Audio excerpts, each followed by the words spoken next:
You already know more than you think. You just don't know how to read the signs yet. Because every person leaves clues.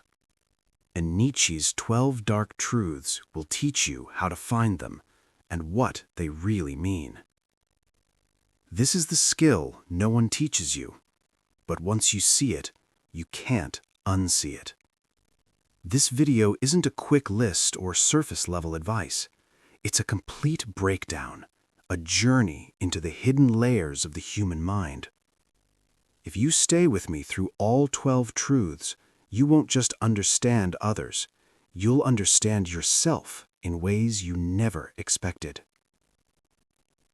From a young age, we're trained to trust words. Words are a currency. But Nietzsche warned us, don't be fooled by language. People don't speak from truth. They speak from survival, from ego, from fear. The surface of someone's personality isn't them, it's their armor. The overly kind person may be terrified of rejection. The one who seems unbreakable may be crumbling inside, praying no one notices. Most people aren't hiding from you, they're hiding from themselves. Nietzsche once said, every profound spirit needs a mask. He didn't mean it as an insult, he meant it as a warning. Never confuse the mask with the person. People leak the truth all the time, not in words, but in the cracks. The glance away, the too long laugh, the sudden subject change. Here are Nietzsche's 12 dark truths to help you see through the veil. 1. Everyone wears a mask to survive. People create versions of themselves to be accepted, not because they're fake, but because they're scared. Masks aren't perfect, they slip. The first sign of truth is tension. Watch what makes someone uncomfortable. That's where the real person begins. 2. Silence reveals more than words. Nietzsche saw language as a tool of the herd, often used to avoid reality. When someone pauses before answering, dodges a topic, or gives short, rehearsed replies, that silence is louder than any speech. Avoidance is a confession of fear. 3. People lie to themselves first. The lies you hear, I'm fine, I'm over it, I don't care, aren't aimed at you. They're rehearsed so often that people believe them. Self-deception isn't evil, it's defense. When stories don't add up, realize they've been lying to themselves far longer. 4. What someone hates in others reveals what they hide in themselves. This is one of Nietzsche's sharpest insights, projection. When someone mocks arrogance, they're often insecure about their own worth. When they can't stop calling out dishonesty, they're usually hiding a truth they haven't faced. We hate in others what we fear admitting in ourselves. 5. Excessive virtue is often disguised vanity. Be wary of the person who loudly proclaims their purity, always correcting, always preaching. Nietzsche called this the will to power in disguise. Sometimes morality is just a mask for superiority. Real goodness doesn't need applause. 6. Where someone feels superior, they're hiding inferiority. Pure Nietzsche. Superiority is often overcompensation. Constant reminders of accomplishments, fear they're not enough. Casual put-downs, terror of being overlooked. Real confidence doesn't compete, it simply is. 7. Criticism is projection, a mirror of their own pain. Judgment is almost never about the other, it's about the self.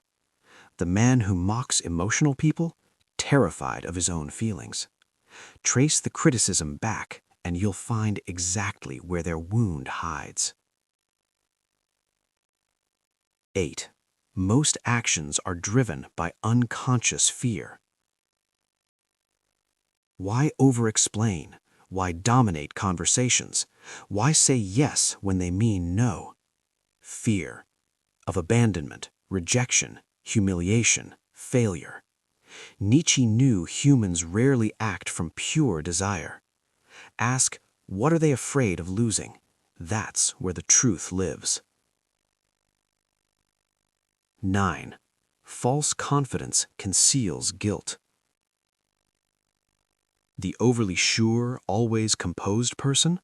Watch the tension in their jaw, the over-preparation, the defensiveness.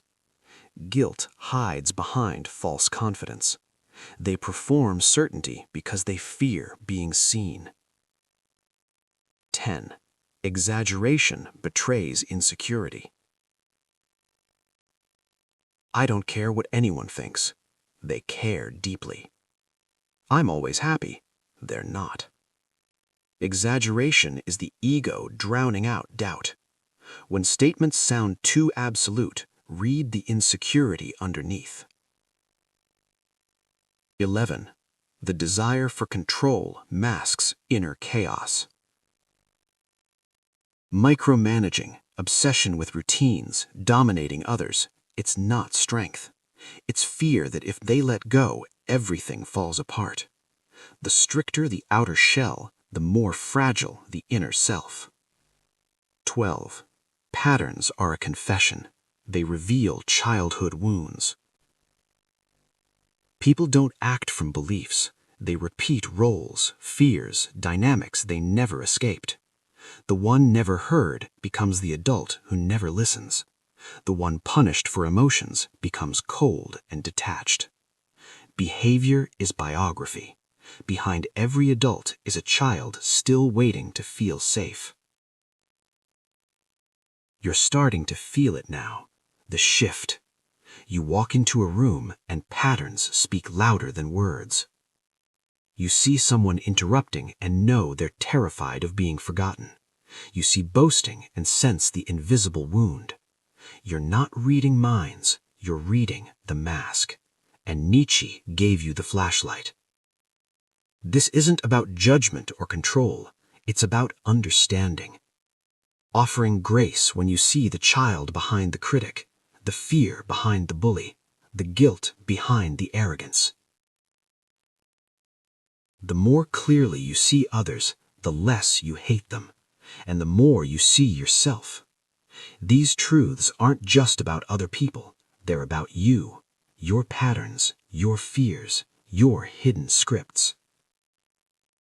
Nietzsche didn't want you to see through others to dominate them. He wanted you to awaken, to stop being fooled and start connecting.